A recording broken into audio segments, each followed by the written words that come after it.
Federico, hi, I'm Lawrence from Trade Australia. Thank you so much for having a quick chat with us. So you're here from Old Kombucha at Fine Food here in Melbourne. Tell us about your story with Old Kombucha. Yeah.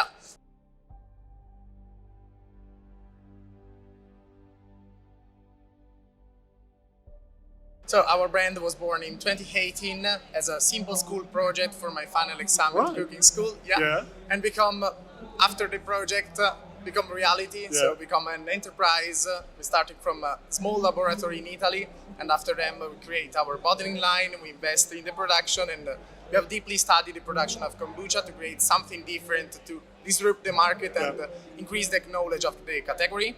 And so we have developed a product that can be stored outside of the fridge for 18 months. That it's really difficult for a fermented product as kombucha that contain bacteria and yeast, and that can be changed every time during the storage or during the transportation. And so we have made this to create and increase the knowledge and facilitate the transport, facilitate the So it's selling. more stable. Yeah, exactly. To create something stable for the market and also to help the retailer. And after them, we have decided to create something that helped us to increase the production also. Because all the problem for the kombucha company is the production. Because a fermented product requires time to be produced. And we have created a method that helped us to coming from 0 bottle when we was starting to actually that we bottled 45,000 bottles per hour. Yeah, we've created some deals with some bottling leader in Italy and also in whole Europe.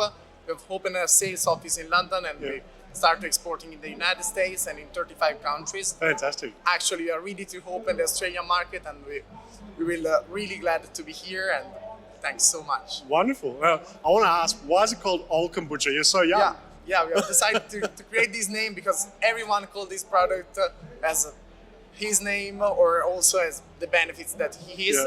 But we decided to call Old Kombucha and Old Kombucha our products because it's a product born 2,000 years ago. So Old is the best name that we have found. Wonderful. And tell me, Federico, what does your teacher think? The one who started the project, they must be very proud of you.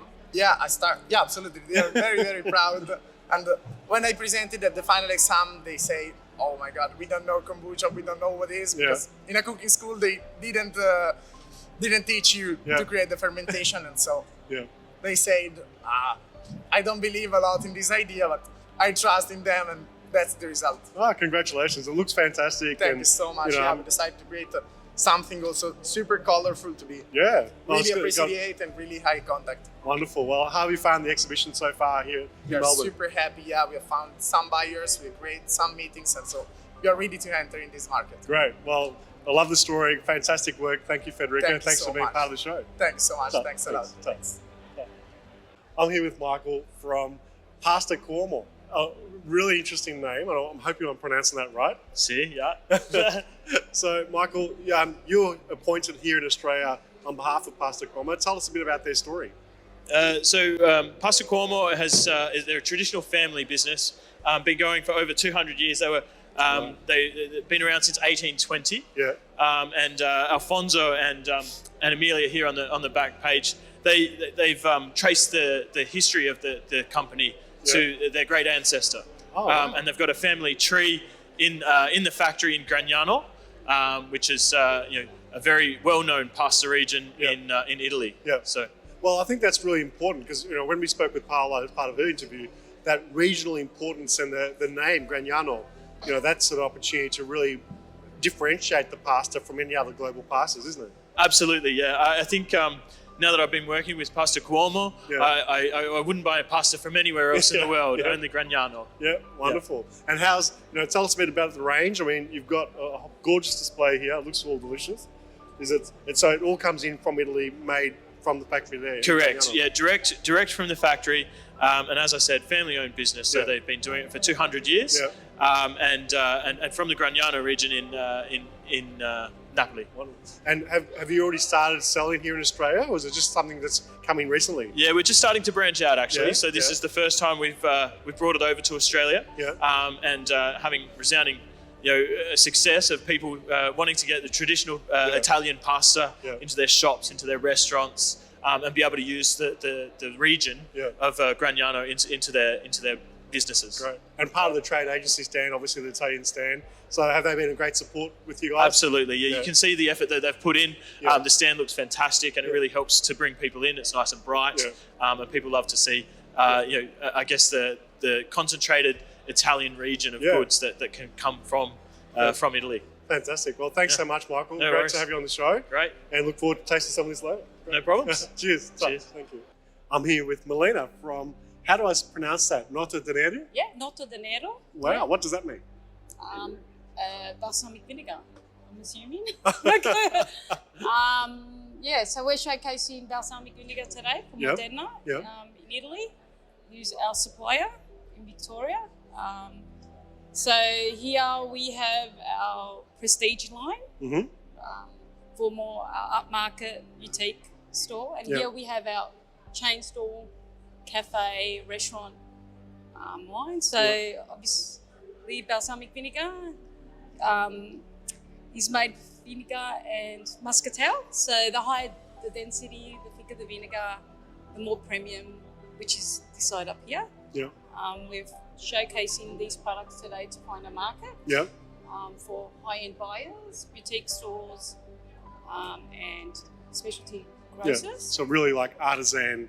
Artisan, exactly. Yeah. So if you ever have the opportunity to come and try our vinegars, you can taste their thickness, their sweetness, and also the infused. Yeah, and the packaging looks gorgeous as well. Packaging's beautiful. Yeah. And tell me about the IGP. Okay, IGP means product geographical origin. So it basically has the stamp of approval that it comes from that region, and you can't find it anywhere else. It's renowned for making vinegar, so that's what makes it special. And that's Modena. Yes, and they've been making it for years, using traditional oak barrels and the right climate in the barrels and all that. So that's what they're known for. Years and years. So that's what we're showcasing today. Wonderful. Well, thank you so much, Molina. It's great to. I love the different ranges. The packaging look gorgeous, and as an authentic Modena manufactured balsamic, I'm sure it tastes amazing. Thank you. Thanks, man. I'm here with Dario Nucci, is that correct? Yes, it is. Nice to meet you, my friend. How are you doing? Likewise, thank you, Dario. And tell us about Sequela Cafe. Yes, my pleasure. Sequela is probably one of the oldest coffee roaster in Italy. Wow. Still family owned, 5th generation.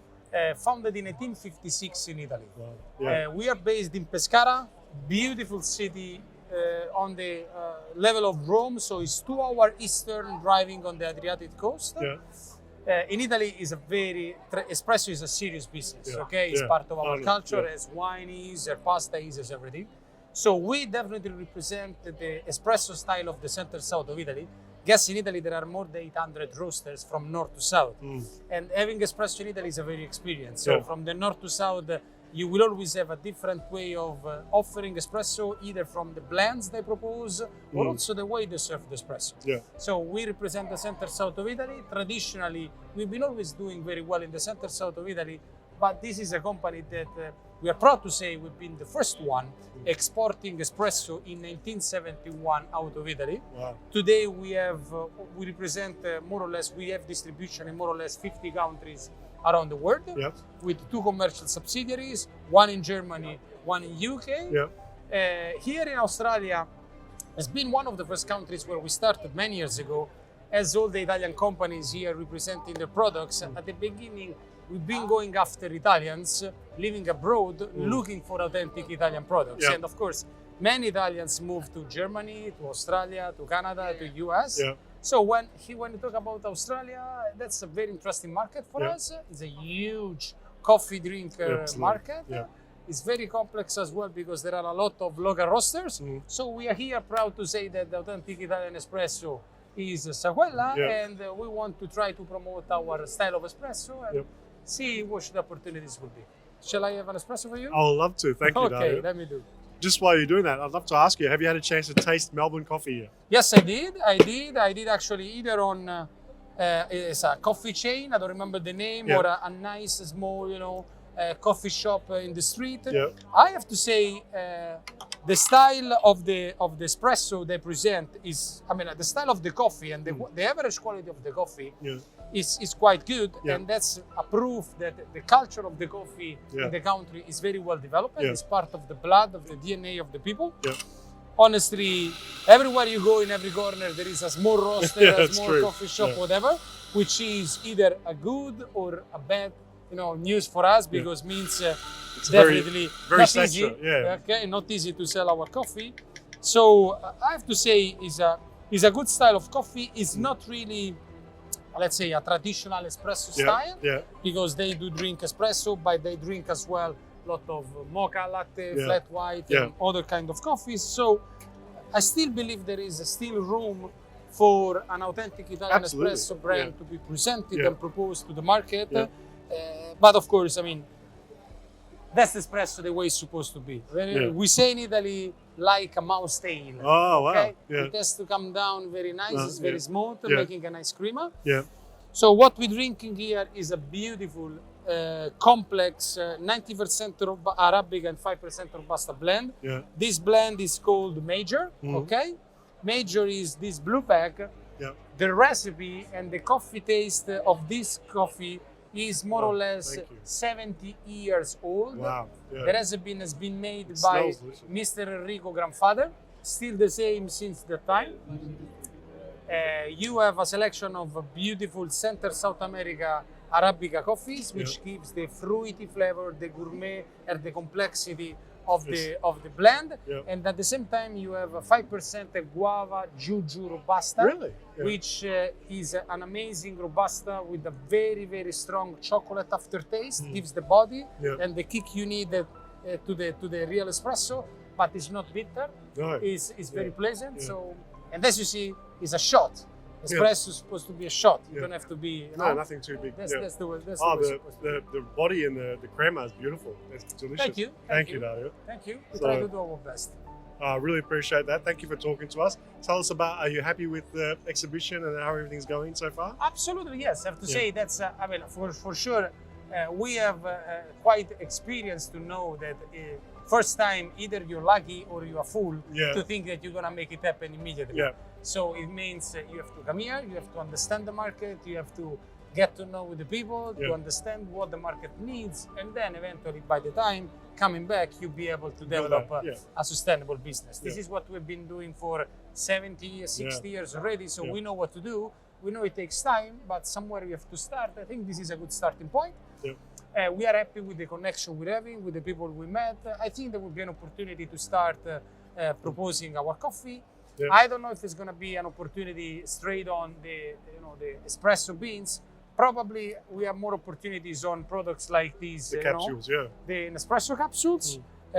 We are one of the, I say we do a very good job on the aluminum Nespresso capsules.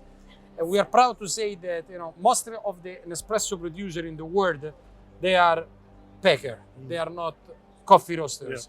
We have been roasting coffee for under 60 years, and we are proud to offer our blends in Nespresso capsules with the knowledge of how to use a technology to make a proper Nespresso capsule. So that's the idea behind the proposal. So you can have an authentic Italian blend from a roaster in an espresso capsule. So here I see a lot of opportunities, and I'm sure there will be also maybe a fasting moving item rather than building a traditional coffee business in coffee shops. I can definitely vouch for the taste. It's delicious. Thank you. Thank you so much. Thank you so much. We try to Thank you so much, Dario. Great to meet you. My pleasure. Anytime. Good luck with the market, and we'll speak to you soon.